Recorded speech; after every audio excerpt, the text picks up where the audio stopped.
हाँ दोस्तों, हमें पता है कि हम इंटरनेट पर दिखाई गई हर चीज पर विश्वास नहीं करते, लेकिन हमारी टेक्स्ट बुक्स का क्या, जो हमें बचपन से रटाई जा रही है। जी हाँ दोस्तों, बचपन से रटी रटाई चीजें भी कभी कभार गलत साबित हो जाती हैं। फिर चाहे वो ग्रेट वॉल ऑफ चाइना का स्पेस से दिखना हो या फिर जीनियस अल्बर्ट आइंस्टीन का स्कूल में मैथ में फेल हो जाना। इसलिए दोस्तों, दिल थाम कर बैठिए, क्योंकि आज हम आपको उन झूठ के बारे में बताने वाले हैं जिन्हें आप सदियों से सच मानते आ रहे हैं। और अंत में जो सच्चाई हमने आपके सामने रखी है ना, उसे जानकर आप हंसी से लोटपोट हो जाएंगे।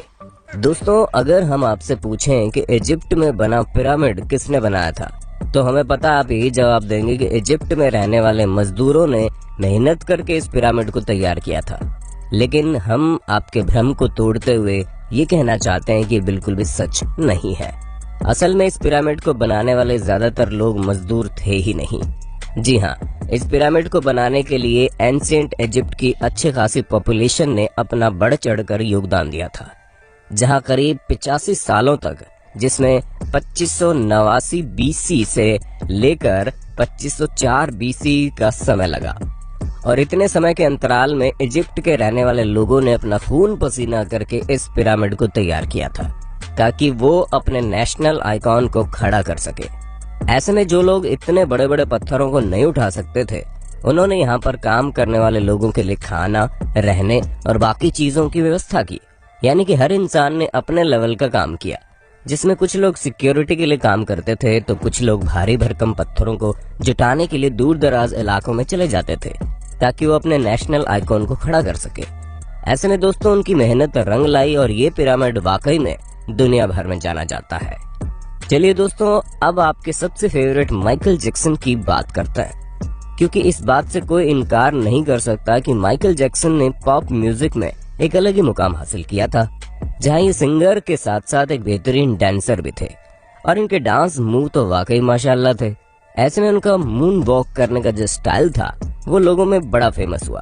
पर अफसोस दोस्तों, आपको जानकर हैरानी होगी कि इस मून वॉक को माइकल जैक्सन ने इवेंट नहीं किया था। हालांकि उन्होंने इसे सबसे पहले 1983 में परफॉर्म किया था। पर दोस्तों, असल में माइकल जैक्सन ने ये मून वॉक कैस्पर कैंडिडेट और कूली जैक्सन से सीखा था, जिन्होंने 1970 में इसे परफॉर्म कर दिया था। वहीं मार्शल मार्कियो ने भी इस मून वॉक को माइकल जैक्सन से पहले परफॉर्म कर दिया था। और इन सभी लोगों से पहले बिल बैले नाम के टैप डांसर ने भी इसे परफॉर्म किया था। ऐसे में ये बता पाना मुश्किल है कि इस मून वॉक को किसने इन्वेंट किया, लेकिन वो शख्स माइकल जैक्सन तो नहीं है। अब आप एक और सिर घुमा देने वाली बात सुनिए, क्योंकि आप लोगों ने कार्बन डेटिंग का नाम तो सुना ही होगा। अरे नहीं दोस्तों, ये टिंडर में राइट लेफ्ट स्वाइप करने वाली डेटिंग नहीं है, बल्कि एक ऐसा मेथड है जिसके जरिए एटमॉस्फेयर में कार्बन डाइऑक्साइड के चेंज होने पर चीजों की असली उम्र बताई जा सकती है। ऐसे में आर्कियोलॉजिस्ट कार्बन डेटिंग का इस्तेमाल करके ये पता लगाते हैं कि उनके द्वारा खोजी गई चीजें कितनी पुरानी हैं। और इसी वजह से हम भी आपको जितनी भी चीजों की जानकारी देते हैं, उनकी उम्र कार्बन डेटिंग के हिसाब से ही होती है। और विलर्ड लिबी नाम के जिस प्रोफेसर ने कार्बन डेट्स का पता लगाया था, और इस काम के लिए उन्हें नोबेल प्राइज भी मिला था। लेकिन दोस्तों, दिल थाम लीजिए, क्योंकि हम आपको बता दें कि कार्बन डेटिंग के जरिए चीजों की असली उम्र पता लगाना बहुत मुश्किल है। और ऐसा इसलिए क्योंकि हर जगह का एटमॉस्फेयर अलग अलग तरीके से चेंज होता है। हालांकि कुछ हद तक चीजें सही जा सकती है, लेकिन अब आप खुद सोचिए कि दो प्लांट हो, जिनमें से एक अमेरिका में हो और एक ग्रीनलैंड में, तो जाहिर सी बात है कि टेम्परेचर इफेक्ट की वजह से दोनों की ग्रोथ में काफी डिफरेंस आएगा। इसी तरह से कार्बन डेटिंग का भी हिसाब किताब है। अब चलिए दोस्तों, आपको एक और मिथ बस्टर स्टोरी सुनाते हैं, जो किसी और की नहीं बल्कि लॉक नेस मॉन्स्टर की फेक फोटो स्टोरी है। जी हाँ दोस्तों, जहाँ इस मॉन्स्टर की फोटो को न्यूज़पेपर में दिखाकर लोगों को हैरान करने में कोई कसर नहीं छोड़ी गई थी। और कई सारे लोग तो इस बात पर विश्वास भी कर बैठे थे कि सालों पहले गायब हो चुका ये क्रिएचर अब वापस से तहलका मचाने आ गया है। ऐसे में दोस्तों, लॉक नेस को स्कॉटलैंड में देखे जाने की बात कही गई।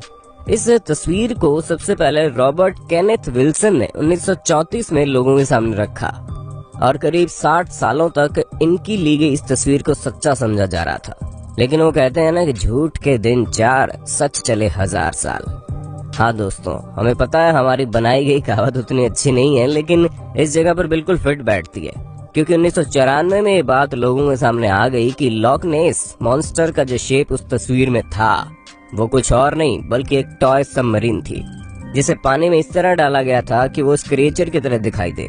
और ऐसा मर्म्यूडेक नाम के जर्नलिस्ट ने किया था ताकि वो अपने न्यूज़पेपर से बदला ले सके, क्योंकि उनके न्यूज़पेपर ने लॉक नेस मॉन्स्टर के बारे में छापने की वजह से उन्हें बातें सुना दी थी। और इसी वजह से उन्होंने इतनी बड़ी कहानी रची जिसके चंगुल में दुनिया करीब 60 सालों तक थी। दोस्तों, जब आप दुनिया के अजूबों के बारे में सोचते होंगे तो आपके दिमाग में सबसे पहले क्या आता होगा?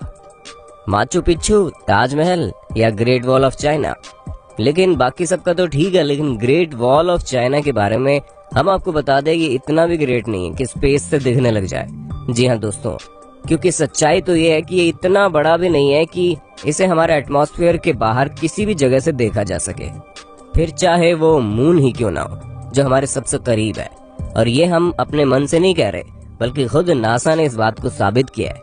हालांकि भले ही 21,196 किलोमीटर लंबी हो, लेकिन अगर हम इसकी चौड़ाई की बात करें तो ये बॉटम से मात्र 20 फुट चौड़ी है और टॉप से केवल 16 फुट चौड़ी है।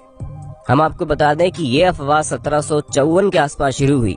ऐसे में ये चीज हमारे चांद पर पहुंचने और स्पेस में सैटेलाइट पहुंचाने से बहुत पहले की बात है। तो ये सिवाय अफवाह के और कुछ नहीं है। अब भले ही हर साल यहाँ पर करोड़ों की संख्या में लोग आते हो, लेकिन अफसोस वो चाइना की जिस दीवार पर खड़े होते हैं वो स्पेस से तो नहीं दिखती। चलिए दोस्तों, चाइना से आप हमें ये बता दो कि दुनिया भर में तहलका मचाने वाला कोरोना वायरस चाइना की किस जगह पर सबसे पहले फैला था? हमें पता है आपको जवाब पता होगा, इसलिए कमेंट बॉक्स में एक भी इंसान का जवाब छूटना नहीं चाहिए। वैसे दोस्तों, जब कभी भी आप वाइकिंग्स के बारे में सोचते होंगे तो आपके दिमाग में सबसे पहले चीज क्या आती होगी? हमें पता है ज्यादातर लोगों को बड़े से जहाज का साइज और सींग निकले हुए हेलमेट याद आते होंगे, पर हम आपको बता दें ये दोनों ही चीजें झूठी हैं, जो कि हमारी मेन स्ट्रीम मीडिया द्वारा हमारे दिमाग में डाली गई। असल में कई सारे हिस्टोरियंस को वाइकिंग्स के समय के टूल्स मिले हैं, जिनमें से एक भी हेलमेट ऐसा नहीं मिला जिसमें सींग लगे हों। हालांकि ये माना जा सकता है कि वो लोग लड़ते टाइम खुद को बचाने के लिए हेलमेट का यूज करते होंगे, लेकिन इसका मतलब ये नहीं है कि उनके हेलमेट में ही डायरेक्ट सींग लगे हों। दोस्तों, ये जो अफवाह है ये तब से फैलनी शुरू हुई जब गुस्ताव मालस्ट्रोम नाम के आर्टिस्ट ने अपने आर्ट में वाइकिंग्स के हेलमेट में सींग लगा दिए, और तभी से लोग ये समझने लगे कि उनके हेलमेट में सींग होते थे, जबकि ऐसा कुछ भी नहीं है। तो दोस्तों, हमें पूरी उम्मीद है आपको अपने होस्ट और दोस्त सैम की वीडियो में मजा आ रहा होगा। अगर हाँ तो साथ ही वीडियो को लाइक करते चलिए, ताकि हम फ्यूचर में भी इसी तरह की इंटरेस्टिंग वीडियोस लाते रहें। दोस्तों, अब हम आपके दिमाग की सबसे बड़ी उपज को दूर करते हैं, क्योंकि कई सारे लोगों को ये सिखाया जाता है कि अल्बर्ट आइंस्टीन, जो कि इतने बड़े जीनियस थे, वो हाई स्कूल में बेसिक मैथ की वजह से फेल हो गए थे। तो दोस्तों, ये बिल्कुल गलत है।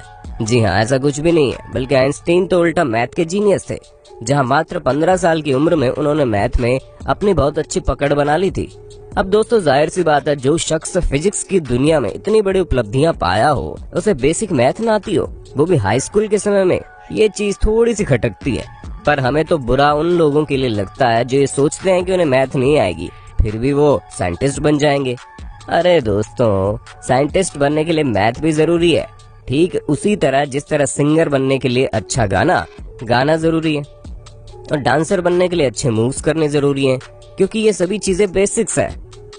दोस्तों, हमें पता है आपको इस बारे में कुछ भी पता नहीं होगा, लेकिन हम आपको बता दें कि 19वीं सदी के मध्य में अमेरिका में एक बहुत बड़ी अफवाह चली थी, जहां पर सिगरेट बेचने वाली कंपनियां एडवर्टीजमेंट में कहती थी कि सिगरेट सेहत के लिए अच्छी होती है।